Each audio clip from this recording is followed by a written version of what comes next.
আসসালামু আলাইকুম রহমতুল্লাহি অবরকাতুহু। সম্মানিত দর্শক, ২০২৫ সনের ২৫শে ডিসেম্বর, সেদিন বাংলাদেশে কি ঘটতে যাচ্ছে? রাজনীতির সুনামি, রাজনীতির কাল বৈশাখ, নাকি রাজনীতির মধু চন্দ্রিমা? বোঝার চেষ্টা করুন। সালটা হলো ২০২৫, আবার মাসটি হলো ডিসেম্বর মাস, বিজয়ের মাস, আবার তারিখটিও ২৫ তারিখ। কি হবে? জনাব তারেক রহমান সাহেব তার দীর্ঘ যে প্রবাস জীবন, সেই প্রবাস জীবনের পর তিনি বাংলাদেশে ফেরত আসবেন বলে একেবারে পাক্কা কমিটমেন্ট জাতির সামনে দেয়া হয়েছে। এবং এই যে গত ১৫ মাস ধরে অবিরতভাবে নেতা আসবেন, আজ আসবেন, কাল আসবেন ইত্যাদি যে সকল আশ্বাসবাণী বিএনপির পক্ষ থেকে দেওয়া হয়েছিল, এটির চূড়ান্ত তারিখ ঘোষণা করা হয়েছে ডিসেম্বর মাসের ২৫ তারিখে। এখন ওই দিন জনাব তারেক রহমান সাহেব বাংলাদেশে আসবেন শতভাগ নিশ্চিত।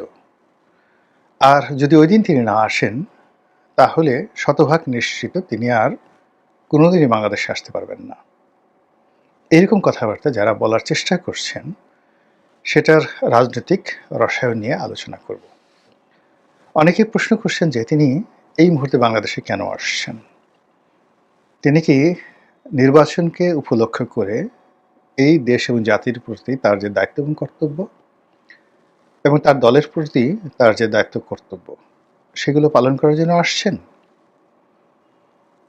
আর সেক্ষেত্রে প্রশ্ন থেকে যায় যে যদি শিডিউলটি পরিবর্তিত হয়ে যায়, কোনো কারণে শিডিউলটি বাতিল হয়, কিংবা এই ২৫ তারিখের আগে এমন যদি পরিস্থিতি তৈরি হয়ে যায় যে নির্বাচন পিছিয়ে যাবে অনির্দিষ্টকালের জন্য, তাহলে তিনি কি আসবেন? এটা হলো একটা প্রশ্ন। দ্বিতীয় প্রশ্ন হলো যে না, তিনি রাজনীতির জন্য আসছেন না, তিনি মূলত তার গর্ভধারিণী মা, তাকে দেখার জন্য আসছেন। তিনি মুমূর্ষু। হয়তো জরুরি কোনো সিদ্ধান্ত দেওয়ার প্রয়োজন। এটা বলার অপেক্ষা রাখেন, আর বলা উচিত নয়। আপনারা সবাই জানেন, যখন হাসপাতালে কোনো একজন রোগী খুব মুমূর্ষু অবস্থায় থাকেন, তখন এমন কতগুলো পর্যায়ে এসে যায় তার ব্যাপারে চূড়ান্ত সিদ্ধান্ত নেওয়ার জন্যে পরিবারের যিনি কর্তা, তার কর্তব্য থাকে। তো জনাব তারেক রহমান সাহেব যদি সেই কর্তব্য পালন করতে আসেন, তাহলে সবার প্রশ্ন যে কেন ২৫ তারিখ? যদি তার মায়ের জন্য আসেন, তাহলে কেন আজকে আসলেন না? এই প্রশ্ন অনেকে করার চেষ্টা করছেন। তো আমরা তার ব্যক্তিগত যে বিষয়গুলো রয়েছে, অর্থাৎ তিনি তার মায়ের জন্য আসবেন, আসবেন না, এই বিষয়গুলো এখানে ড্রপ করে এই পর্যন্তই। আমরা শুধুমাত্র রাজনীতির যে প্রেক্ষাপট পরিস্থিতি, তিনি এলে কি পরিবর্তন হবে সেটা নিয়ে আলোচনা করছি। প্রথমত আমি আমার ব্যক্তিগত যে অভিমত, সে অভিমত হলো এই সময়টি তারেক রহমান সাহেবের জন্য দেশে ফেরা সর্বোচ্চ ঝুঁকিপূর্ণ। কিন্তু নেতার দায়িত্ব হলো ঝুঁকি নেওয়া, শতভাগ ঝুঁকি নেওয়া। যারা সেই ঝুঁকি নিতে পেরেছেন তারাই জীবনে সফল হয়েছেন। যদি তারেক রহমান সাহেব এই সময়টিতে বাংলাদেশে আসেন এবং মাত্র ১৫টা দিন শক্ত হাতে তিনি তার দলকে পরিচালনা করতে পারেন, নির্বাচন পরিচালনা করতে পারেন, নিজে প্রার্থী হতে পারেন, এবং অন্যান্য যারা তার দলের প্রার্থী তাদেরকে তিনি উৎসাহিত করতে পারেন, নিয়ন্ত্রণ করতে পারেন, বিদ্রোহ যারা করবে তাদেরকে শাস্তি দিতে পারেন, তাহলে যেদিন তিনি বাংলাদেশে পা দেবেন সেদিন থেকে পরবর্তী ১৫ দিন তিনি একেবারে অঘোষিত প্রধানমন্ত্রী থাকবেন। তাকে কেন্দ্র করেই সকল রাজনৈতিক কর্মকাণ্ড পরিচালিত হবে, এবং রাজনীতির ভাগ্য আকাশে তার অবস্থান হবে জাস্ট লাইক একেবারে ফুল মুন, পূর্ণিমার ভরা চাঁদের মতো। তাদের সেই যে চাঁদের সেই যে প্রভা বা কিরণ, সেই কিরণে জামাতের আমির বা এনসিপির কোনো নেতা বা ডক্টর মোহাম্মদ ইউনূস এবং তার যারা উপদেষ্টা মণ্ডলী, কারোর কোনো প্রতিচ্ছবি থাকবে না। চারিদিকে শুধু তারেক রহমান সাহেবের প্রতিশ্রুতি থাকবে যদি তিনি সফল হন। আর যদি তিনি সফল না হন সেটি নিয়ে আলোচনা করব, কিন্তু তার আগে আরেকটু বলে নেই যে তার এই সময় তার আগমনকে সফল করার জন্য কি করতে হবে। আমার কাছে প্রথমত মনে হচ্ছে যে মির্জা ফখরুল সাহেব যেটি বলেছেন, যেদিন তারেক রহমান সাহেব আসবেন সেদিন বাংলাদেশে কম্পন শুরু হয়ে যাবে, কাঁপাকাঁপি শুরু হয়ে যাবে। তো সেটি হওয়ার জন্য ঢাকা শহরে অ্যাটলিস্ট 1 কোটি লোকের সমাবেশ, মানে 1 কোটি তো আসলে সম্ভব নয়, 1,50,000 হলেই মানুষ বানিয়ে বলবে যে 1 কোটি হয়েছে। সেই এয়ারপোর্ট থেকে শুরু করে ঢাকা শহরে লোকের লোকারণ্য হতে হবে তারেক রহমান সাহেবের আগমন উপলক্ষে স্বতঃস্ফূর্তভাবে। কোনো ওই মিছিল মিটিং ওরকম দরকার নেই, শুধু রাস্তার 2 পাশে তার জন্য দাঁড়ালি হয়ে যাবে 25 তারিখে। এটা যদি বিএনপি না করতে পারে, অর্থাৎ 50 লাখ লোকের যদি তারা আয়োজন করতে না পারে, তাহলে ওনার এই আশাটা ওনার জন্য বুমেরাং হয়ে যাবে, কোনো কম্পন তৈরি হবে না, নাম্বার 1। নাম্বার 2 হলো যে তিনি এখন জাতীয় নেতা, সম্ভাব্য প্রধানমন্ত্রী, নির্বাচন হলে তিনি প্রধানমন্ত্রী হবেন, এটা বিএনপি প্রচার করছে। তো সেক্ষেত্রে তাকে গ্রহণ করার জন্য, বরণ করার জন্য দেশের বরেণ্য এবং প্রিয় মুখগুলোর উপস্থিতি এয়ারপোর্টে অপরিহার্য। সেক্ষেত্রে অধ্যাপক, মানে টেলিভিশনে যে সকল প্রিয় মুখগুলো রয়েছে তারা, দেশের বরেণ্য যে সকল ব্যক্তি রয়েছেন তারা, রাজনৈতিক ব্যক্তিবর্গ যারা রয়েছেন, সবাইকে বিএনপি দাওয়াত দিতে পারে। তো সেক্ষেত্রে যে সকল স্টার পলিটিশিয়ান রয়েছেন, সিনিয়র সকল দলের, জামাতের, বিএনপির, এমনকি আওয়ামী লীগের যে সকল ক্লিন লোকজন রয়েছেন, এরকম 200 থেকে 300 লোকের যদি একটা সমাবেশ, জাস্ট উনি আসলেন, এয়ারপোর্টে নেমেই তাদের সবার সঙ্গে করমর্দন করলেন, তারপর তিনি জনতার মধ্যে দলের কাছে চলে গেলেন। কিন্তু তার যে রিসিপশনটা, এটা সর্বদলীয় হলে, সব দলীয়, মানে এখানে অধ্যাপক, মানে সকল পেশার, সাংবাদিক, সাহিত্যিক, সব সিনিয়র লোকজন, মানে দলীয় পাণ্ডা দিয়ে হবে না। তাকে যদি জাতীয় নেতা হিসেবে অভিহিত করতে হয়, এবং বিএনপি এই সময় দাওয়াত দিলে সেখানে যাবে না খুব অল্প লোক আছে, এবং তাদেরকে ওইভাবে সম্মান দিয়ে ভিআইপি লাউঞ্জে নিয়ে এরকম 100, সিলেক্টিভ 100, সেই 100-র মধ্যে হয়তো বিএনপির শীর্ষ নেতা থাকতে পারে 10 জন, বাকি 90 জন দলের বাইরে, বিভিন্ন শ্রেণী পেশা থেকে 90 জন লোকে সিলেক্ট করে যদি ওনার সঙ্গে জাস্ট একটা ফটো সেশন করা যায়, তারপর তিনি জনগণের মধ্যে হারিয়ে গেলেন। এটা তার জন্য একটা গ্র্যান্ড রিসিপশন হবে, তিনি একজন সার্বজনীন নেতা হিসেবে প্রতিষ্ঠিত হবেন। এই কাজটি তিনি এয়ারপোর্ট থেকে বের হয়ে যাওয়ার পরে আর দ্বিতীয়বার সম্ভব হবে না। দ্বিতীয়বার আর এটা উনি, মানে দলীয় কর্মকাণ্ডে ব্যস্ত হওয়ার সঙ্গে সঙ্গে এটা আর ওনার পক্ষে সম্ভব হবে না, সার্বজনীন নেতা, তখন তিনি শুধুমাত্র দলীয় নেতা হয়ে যাবেন, নাম্বার 1। নাম্বার 2 হলো যে তিনি যে কর্মকাণ্ডগুলো করবেন সেই আগামী 15 দিন, অর্থাৎ 25 তারিখ থেকে শুরু করে পরবর্তী জানুয়ারির 10 তারিখ পর্যন্ত ওনার যে কর্মকাণ্ড, ওনার যে কর্মসূচি, এগুলোর একটা শিডিউল যদি দলীয় নেতাকর্মীদেরকে দেওয়া হয় যে উনি এই কটা থেকে এই কটা এই কাজগুলো করবে, তাহলে অনাহত ভিড়, ভাট্টা, দাবি দাওয়া, তারপরে শেষে অনিয়ন্ত্রিত জনসভা, মিটিং, বৈঠক, এগুলো থেকে জনাব তারেক রহমান সাহেবকে আলাদা করে রাখা যাবে, এবং তার সময়টিকে ব্যস্ত রাখতে না পারলে এই যে তার আগমনটা পুরো বুমেরাং হয়ে যাবে।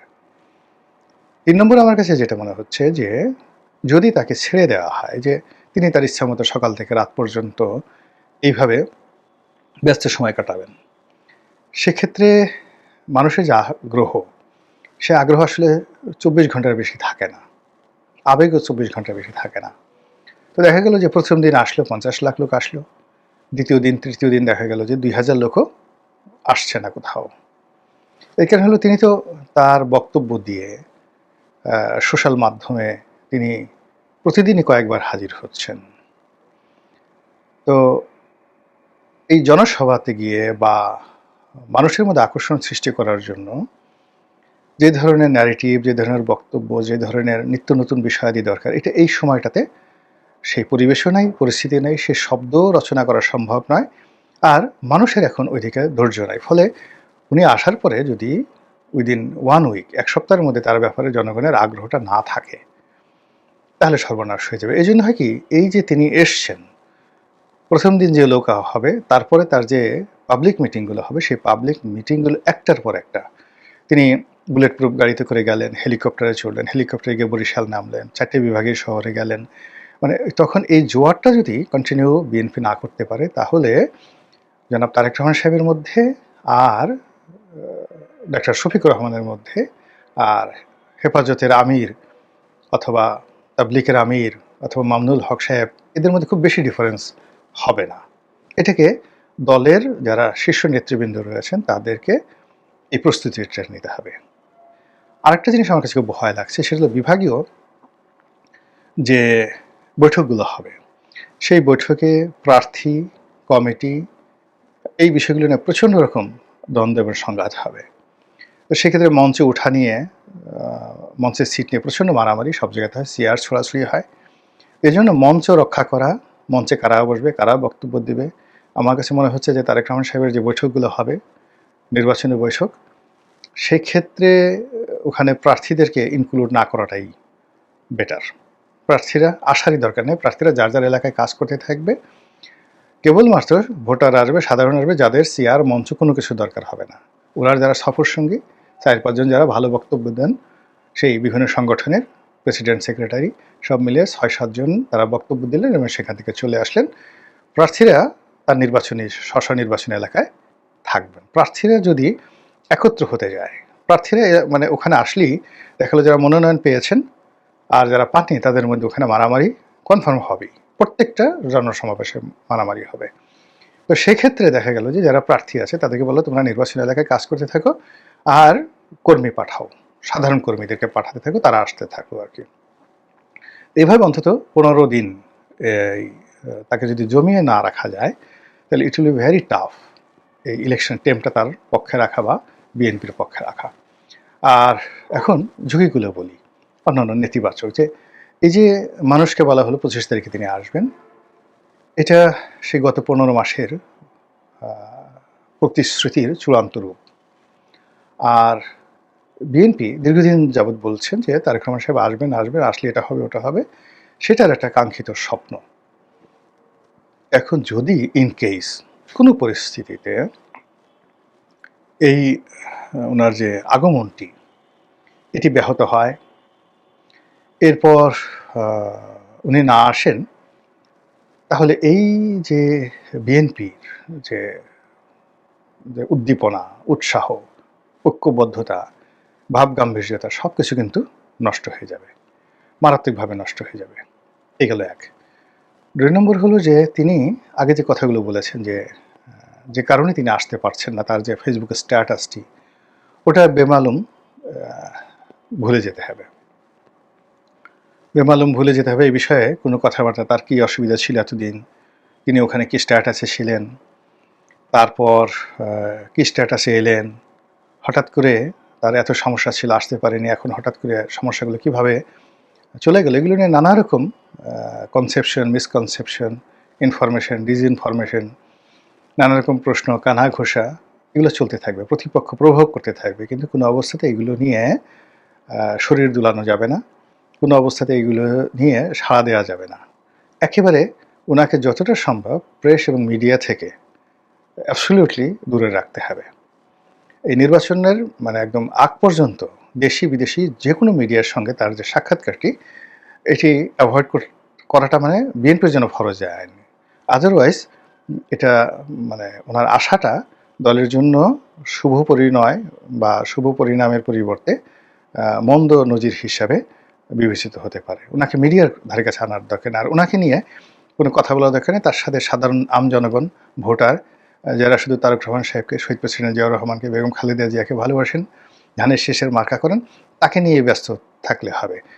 সেই ওনার জন্য আরও সবচেয়ে গুরুত্বপূর্ণ বিষয় হলো দলের কোনো বিরোধ এই মুহূর্তে নিষ্পত্তি করার কোনো চেষ্টা, মানে উনি যেভাবে ওখান থেকে ডিসিশন দিতেন, এখানেও তিনি একটার পর একটা ডিসিশন দিতে পারবেন।